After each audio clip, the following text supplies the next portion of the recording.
Siku, Rizwan, कि पहले तो अब let's talk about how he came in today, sorry yesterday, और किस तरह उन्हें बाबा को भी सपोर्ट किया, and exactly what we expect from Rizwan. नहीं, वो जैसे अहमद ने बोला ना, इसमें ओवर्स बहुत होते हैं और इसमें आपको टेम्परामेंट, टेम्परामेंट आपके पास है। और देखें, मैं हमेशा कहता हूँ ना कि जो चेस करके लोग स्कोर करते हैं मैं उनको मानता हूँ। तो कल दोनों ने चेस करके माना, करंट अफेयर का प्रोग्राम है तो बहुत आला। मैं मतलब मुझे खुशी हुई थी, चेस कर रहे हैं और then you win, that's good. और स्कोर भी ये नहीं था कि 150 रन थे, अच्छे खासे रन थे, 280 के करीब रन थे और बहुत अच्छा उन्होंने चेस किया। दो चीज़ें तो पहले मैं इस मैच की बात करूँ। नंबर वन कि हमें लगता है कि हमें पिच रीड करने नहीं आती।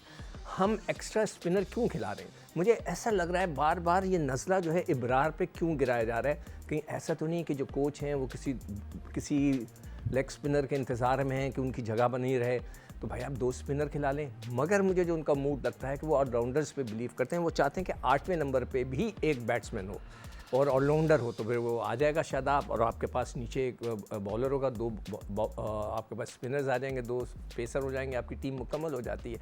मगर कल भी जो है एक स्पिनर खेल सकता था, फैसल अकरम को खिला देते। हम नए बच्चों को सिर्फ जो है डेकोरेशन पीस के तौर पे समत को रखा था, T20 में बगैर खिलाए फारिग कर दिया था। मैच है मे बी। हाँ, और उसके बाद जो है वो मोहम्मद वसीम को 17 मैचों के बाद उनको खिलाया माशाल्लाह से।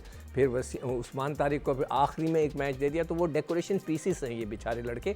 यही लड़के आपको देखिएगा कि वर्ल्ड कप में जाएंगे, इनके अलावा एक आधा चेंज होगी और उसके अलावा कुछ नहीं। मैं ये समझता हूँ कि इसलिए कि रिजवान का एक्सपीरियंस है 106 मैचेस का, 3,500 रन का है, उसको आप डालें T20 में, उसकी जगह बनाएं। आपके पास जो आगा की जगह है उसकी जगह वो अंदर एडजस्ट हो सकता है और आगा नीचे आ जाए। तो इस किस्म की कुछ एडजस्टमेंट करें, इसलिए कि उसका एक एक्सपीरियंस है जो कि हमें ज़ाया नहीं करना चाहिए, वर्ल्ड कप के लिए ज़रूर इस्तेमाल करना चाहिए। बाद में ऐसा ना हो कि लोग कह रहे होंगे जी वो उसको छोड़ कर गए थे तो भाई आपका ये मैच गड़बड़ होगी। तो we must utilize all the forces जो भी हैं। तो अभी जो ट्राई सीरीज़ होगी देखता हूँ मैं कि उसमें उसका नाम आता है नहीं आता। अगर उसका नाम आ गया तो मैं समझ जाऊँगा कि जो मैं सोच रहा हूँ जिस लाइन पर वो वही चीज़ होगी।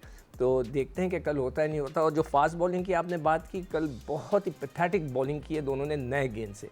अगर आपके पास लेफ्ट हैंडर खेल रहा है तो एक अच्छे बॉलर की निशानी यही होती है कि अगर गेंद पड़ के आपके अंदर आ रहा है लेफ्ट हैंडर को तो आप आउटसाइड ऑफ स्टंप पे आ जाएं।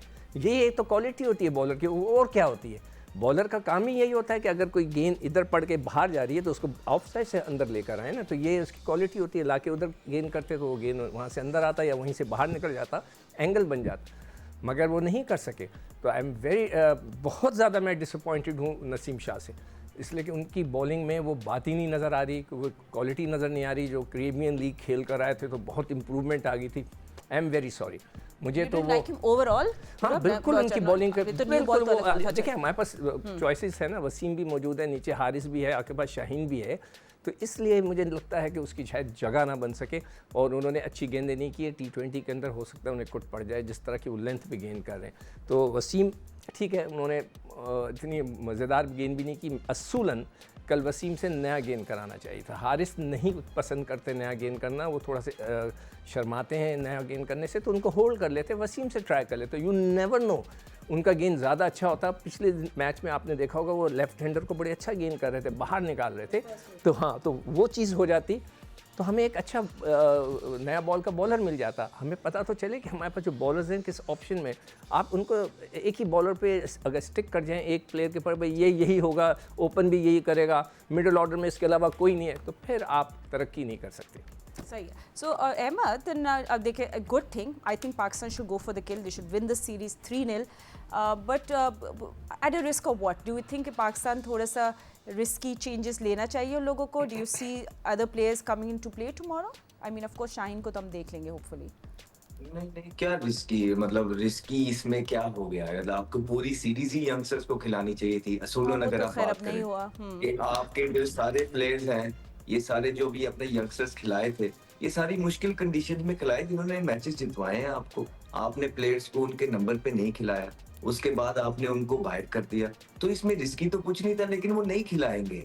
हमें अब समझ जाना चाहिए कि ये सारे सिनेरियो के बाद जो हमने ओवर द इयर्स जो है ना 1-1.5 साल के अंदर एक्सप्लेन किया है, जो भी टीम के अंदर होता रहा है, इससे पाकिस्तान क्रिकेट बोर्ड को कोई ऐसा फर्क नहीं पड़ रहा है। वो इसीलिए नहीं पड़ रहा है, वो समझते हैं कि पीछे प्लेयर्स उस तरह के डेवलप मौजूद नहीं है राइट? इसीलिए 7-7 8-8 टूर्नामेंट्स के बाद भी, हारने के बाद, राउंड से बाहर होने के बाद भी लगातार यही कोशिश होती रही है और अभी तक भी यही हो रही है कि किसी तरह इन्हीं प्लेयर्स से परफॉर्मेंस कराई जाए, इनको बेस्ट कंडीशंस प्रोवाइड की जाए, किसी ना किसी तरीके से वो परफॉर्म। और जब पूरा इदारा, अमला, कोचिंग स्टाफ, हर एक इंसान इस चीज की कोशिश कर रहा होता है तो इवेंचुअली प्लेयर सारे 19-20 ही होते हैं, प्लेयर्स ने परफॉर्मेंस कर ही जानी होती है। तो इसमें कोई भी रिस्क नहीं था, इनफैक्ट फ्यूचर था।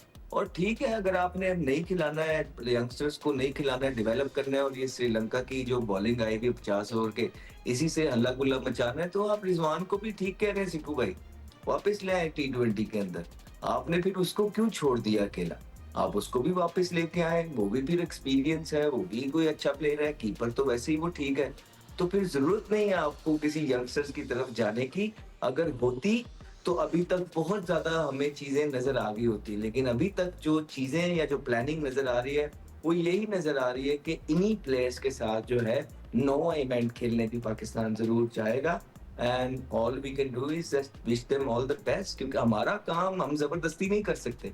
हमारा काम होता है जो नजर आए वो बताते रहना। हमने 1-1.5 साल इस पूरी कौम और अवाम को सारी चीजें हकीकत बताई है और हम इतना ही कर सकते हैं। और अभी ये आने वाले मैच के अंदर भी जो हमारे सामने प्रोड्यूस होगा हम उस पर तज्जिया कर देंगे। पिछला मैच गुजरा, पाकिस्तान जीता, बहुत जबरदस्त जीता। हाँ जी, श्रीलंका की ओडीआई साइड बिल्कुल एक माठी सी साइड लग रही है। आप सनत जसूरिया का देखें, आप उनकी बॉलिंग देखें, ना मलिंगा, ना लकमल, ना हैरत, ना मतलब कि ये वो श्रीलंका की साइड है जिनके पास ओडीआई के अंदर एक लेफ्ट आर्म स्पिनर नहीं है जिसको वो खिला लें। मतलब ये एक नॉर्मल ट्रेट होती है कि आप 50 ओवरों की टीम लेके आते हैं, उसके अंदर आपके पास लेफ्ट आर्म फिंगर स्पिनर मौजूद होता है। इधर श्रीलंका के पास एक लेफ्ट आर्म स्पिनर मौजूद नहीं है इनके पूरे स्क्वाड के अंदर, सो यू कैन इमेजिन।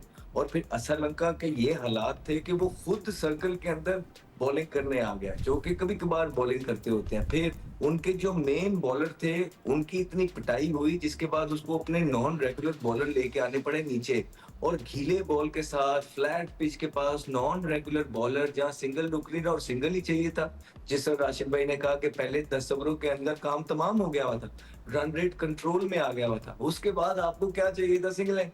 वो उनके पास कोई इस तरह का बॉलर नहीं था। रोके हसरंगा एक है, लेकिन उसको भी कोई ऐसी हेल्प नहीं मिली, उसकी कमर में भी दर्द हो रहा था, बाहर गया वापस आया। सो इन शॉर्ट ये है कि दुनिया भर में इस तरह की टीम के अगेंस्ट जो है, दुनिया भर में यंगस्टर्स जो हैं वो डेवलप किए जाते हैं। जिस तरह अभी साउथ अफ्रीका आया था, आप देखें वो पाकिस्तान के खिलाफ 12 प्लेयर छोड़ के आया था, क्यों? कि कोई यंगस्टर बन जाए। इसी तरह आइडियली अगर आप मुझसे पूछेंगे तो मैं तो यंगस्टर्स खिलाता कि डेवलपमेंट हो जाए। हाँ, अगर कोई बड़ी सीरीज आती है तो अपने सीनियर प्लेयर्स बिल्कुल लेके आता, क्योंकि बस उनके पास तजर्बा मौजूद है। लेकिन ये छोटे बच्चे होते हैं जिनको आप डेवलप करते हैं इस तरह की सीरीज में, जो कि पाकिस्तान बिल्कुल मूड में भी नहीं है, ना ही वो करना चाहता है। बड़ी वजूहात हैं, अगर आप उनकी तरफ से भी सुनेंगे, पीसीबी की तरफ से, वो कहेंगे जी स्पॉन्सरशिप है, वो कहेंगे जी फैन फॉलोइंग है, वो कहेंगे जी 10 साल की इन्वेस्टमेंट है, वो कहेंगे जी फ्रेंचाइज क्रिकेट के मालकान है, तो वो उन पे भी बड़े प्रेशर है। तो ये सारे केओस से बचना भी पीसीबी ने था और किया भी पीसीबी ने है। सो आपको जो कर रहे हैं हमने उसको एक तो बैक करना है, और ऊपर से परफॉर्मेंस डे बाय डे हम जो है अपना बताते रहेंगे कि ये किया है आज।